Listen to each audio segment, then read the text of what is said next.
अभी जाति आधारित गणना हो रही है, इससे बिहार के लोगों को फायदा होगी? बिहार को लेकर बिल्कुल ही फायदा नहीं होगी।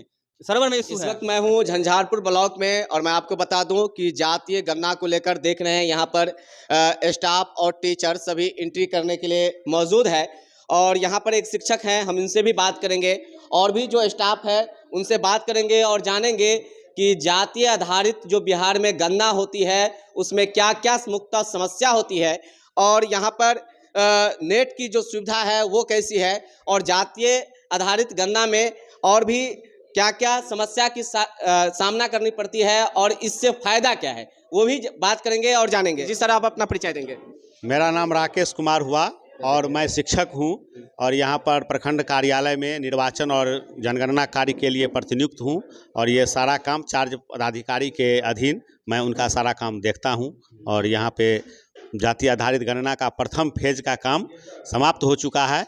उस काम की समाप्ति के बाद अब सभी जगह पूरे ज़िले में उस कार्य को एंट्री का काम चालू है। जो जाति आधारित गणना का कार्य प्रथम चरण का मकान सूचीकरण जो शिक्षक लोग जमा किए हैं उसका ये काम प्रखंड कार्यालय के जनगणना कोषांग में ये एंट्री का काम चल रहा है। वो काम 9 फरवरी से चालू है, लेकिन कुछ तकनीकी समस्या यूज़र आईडी पासवर्ड नहीं बनने के कारण ये काम 13 फरवरी से काम चालू है।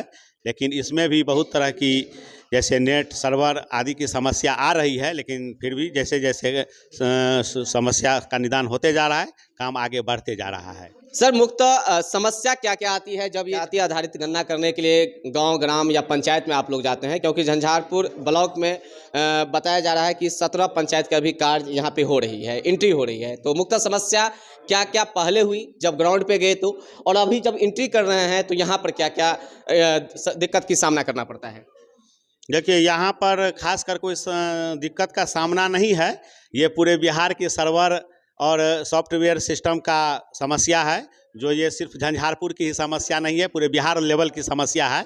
ये हर जगह सॉफ्टवेयर जैसे जैसे उसमें नेट का प्रॉब्लम है, ये नेट जैसे जैसे सही होते जा रहा है वैसे वैसे काम बढ़ते जा रहा है और कोई समस्या नहीं। क्या डिजिटल इंडिया बन चुका है? नेट की सुविधा फास्ट नहीं दी गई है, 5G भी आ चुका है? 5GB तो आ चुकी है, लेकिन अब ये तो विभागीय स्तर से अब नेट का कैसे किया इसका ये क्या बोलते हैं ऐप लॉन्च किया गया है और उस नया ऐप लॉन्च हुआ है और उस नया ऐप में कुछ हो सकता है तकनीकी समस्या आई होगी, लेकिन उसका निराकरण हो रहा है। जैसे जैसे हो रहा है एंट्री काम भी आगे बढ़ रहा है। फर्स्ट फेज का अभी ये जो है ख़त्म हो चुका है और आपका कहना है सेकंड फेज में अप्रैल में जाकर और भी गणना की जो प्रक्रिया है वो शुरू होगी, तो फर्स्ट फेज में कौन कौन सी प्रक्रिया जो है पूरी हुई है? फर्स्ट फेज में प्रथम चरण में जो हमारे परगणक और सुपरवाइज़र महोदय इस काम के लिए प्रतिनियुक्त किए गए थे, जो हर पंचायत के गांव-गांव ईबी वाइज गणना ब्लॉक वाइज वो लोग जो प्रथम चरण में मकान सूचीकरण का काम किए। मकान सूचीकरण का काम करने के बाद वो सारा मकान सूचीकरण प्रपत्र कार्यालय में जमा किए। उसी का काम फर्स्ट चरण में अब अपलोडिंग का काम चल रहा है, जो कार्यपालक सहायक के द्वारा अपना अपना सारा काम का एंट्री अपलोड हो रहा है।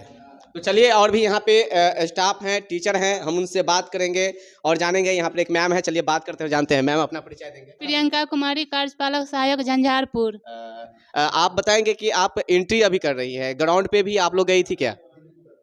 नहीं गई थी। तो एंट्री जब आप लोग कर रही है तो मुख्य समस्या क्या क्या आती है? नेट का इशू आ रहा है। नेट का इशू। तो क्या आप लोगों ने नेट का जो इशू आ रहा है इस संबंध में अपने उच्च पदाधिकारी को ये मैसेज दिए हैं? जी दिए। आपके ब्लॉक में कितने पंचायत आते हैं? 17 पंचायत। 17। क्या मांग है? इस सर्वर का प्रॉब्लम है तो इसको ठीक करना चाहिए। और भी किसी तरह की समस्या आती है? नहीं जी नहीं। मेरा नाम मोहम्मद ईसा हुआ, मैं शिक्षा सेवक हूँ। आप शिक्षा सेवक हैं, अभी आप एंट्री कर रहे हैं, तो क्या एंट्री कर रहे हैं? जाति गणना जो हो चुका है फर्स्ट फेज का, उसी का अभी सिस्टम पे अपलोड हो रहा है। उसी वही लिखवा रहा हूँ। एक फैमिली है और उस फैमिली में 5 या 7 लोग हैं, और तो उसमें ये बताएंगे कि फैमिली के सभी मेंबर का नाम एंट्री हो रहा है या फिर फैमिली मेंबर में जितने भी मकान है, मकान की नंबर है वो एंट्री हो रही है, या उनके पास जो संपत्ति है वो एंट्री हो रही है? अभी जो है मकान गणना हुआ है और उसके घर के जो सदस्य हैं, जैसे 5 या 6 परिवार के सदस्य हैं, उसके एक मुखिया का नाम इसमें अभी अपलोड हो रहा है। सिर्फ एक मुखिया का, तो अदर जो उनके फैमिली मेंबर है, जो भी पर्सन है, उनका एंट्री क्यों नहीं हो रही है? वो अगले इसमें होगा, जो अप्रैल में होने वाला है उसमें होगा। चलिए यहाँ पे देख रहे हैं सर एंट्री कर रहे हैं, बात करते हैं। जी सर, ये बताएंगे कि एंट्री करने में मुख्यतः कौन कौन सी समस्या आ रही है अभी? बहुत सारी समस्या आ रही है, जैसे कि सर्वर इशू है, लॉगिन करते हैं तो लॉग आउट हो रहा है, यही सब समस्या है। अच्छा, अगर एक फैमिली मेंबर में 6 या 7 पर्सन का नाम एंट्री करते हैं, या उनके मुखिया जो मुख्य सदस्य हैं उनका नाम एंट्री करते हैं, तो उसमें मिनिमम कितना टाइम लग जाती है? वही 1 मिनट, एक एंट्री करने में, पूरा कंप्लीट करने में। टोटल बताया जाए तो 7-8 घंटा का जब वर्क आप लोग करते हैं, तो कितने लोगों का नाम एंट्री कर लेते हैं? वही लगभग 700-800 एंट्री कर लेते हैं। 700-800। जी, कब से आप लोगों का ये एंट्री का कार्य शुरू हो चुका है? 13 तारीख से। 13 तारीख से। जी, चलिए और भी यहाँ पे देख रहे हैं सर है, बात करते हैं, जानते हैं। जी सर, अपना परिचय देंगे? मेरा नाम कृष्ण कुमार हुआ। कहाँ से बिलोंग करते हैं आप? घर कहाँ है आपका? घर तो झंझारपुर है, हम टीचर है उत्कर्ष मित्र मध्य विद्यालय नमानी में है। अच्छा सर, तो टीचर तो ग्राउंड पे भी जाके वर्क किए हैं और ऑफिस में भी आके आप वर्क कर रहे हैं, तो क्या लगता है कि इस तरह से जो आप लोगों के ऊपर काम दे दी गई है बिहार सरकार के ऊपर से, और पढ़ाने का भी कार्य जिस तरह से दे दिया गया है, तो सभी को संभाल पाते हैं?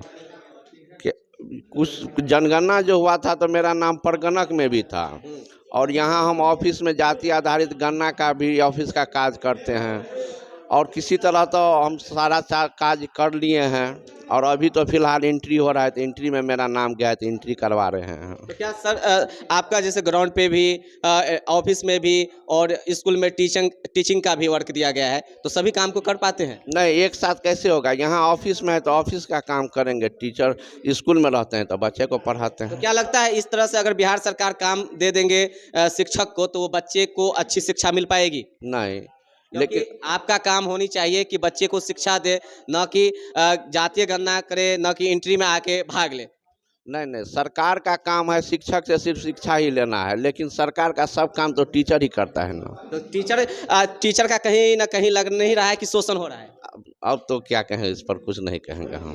तो देख रहे हैं एक टीचर की दुख भरी कहानी। यहाँ पर जातीय आधारित गणना जो ग्राउंड पे होती है वो भी इन्हीं लोग को करना पड़ता है, साथ साथ में एंट्री जो करने के लिए स्टाफ के साथ आते हैं तो इन्हीं लोग को करना पड़ता है, और बच्चे को जो स्कूल में शिक्षा दी जाती है वो भी इन्हीं लोगों के द्वारा दी जाती है। यहाँ पे और भी स्टाफ है, बात करते हैं। क्या नाम हुआ मेरा आपका? नाम अनिल कुमार सिंह, कहाँ से आप आते हैं? जिला समस्तीपुर। समस्तीपुर जी। तो ये बताएंगे कि आपका यहाँ पे ज्वाइनिंग कब हुआ है झंझारपुर?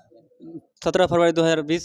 2020 को। ये पहली बार आप जातीय आधारित गणना कर रहे हैं? जी, पहली बार कर रहे हैं। क्या क्या मुख्य समस्या आती है? बहुत ही सारा समस्या आता है, ठीक ना। अच्छा, तो क्या क्या कहना चाहेंगे ये जो अभी जातीय आधारित गणना हो रही है, इससे बिहार के लोगों को फायदा होगी? बिहार को लेकर बिल्कुल ही फायदा नहीं होगी, सर्वर में इशू है, ठीक ना। हाँ, सब फ्लॉप जाएगा। अच्छा, सब फ्लॉप हो जाएगा। हाँ, सर्वर में क्या क्या इशू आती है? क्या नेट का प्रॉब्लम है, एंट्री करते हैं उड़ जाता है पूरा डाटा। पूरा डाटा हाँ, उड़ जाता है, बहुत सारा समस्या। बहुत सारा समस्या है। अच्छा, तो क्या अभी बहुत सारे स्टेट में जैसे आर्थिक कर रहे हैं, एंट्री किए 100 रुपया, 100 किए एंट्री और डाटा उड़ गया, किए डाटा उड़ गया। अच्छा, तो सीनियर का दबाव भी रहता होगा। थे झंझारपुर ब्लॉक से ये खबर, और मैं अभी जातीय आधारित गणना जिस ऑफिस में हो रही है, एंट्री जहाँ पे हो रही है वहाँ पर पहुँचे हैं, और यहाँ पर आपने देखा कि जब मैंने टीचर से और यहाँ पे स्टाफ से बात किया तो इन लोगों का कुछ कहना है कि जातीय आधारित गणना से बहुत सारी फ़ायदा भी है, और बहुत सारे स्टाफ या टीचर का कहना है कि इससे हो सकता है कि नुकसान भी हो।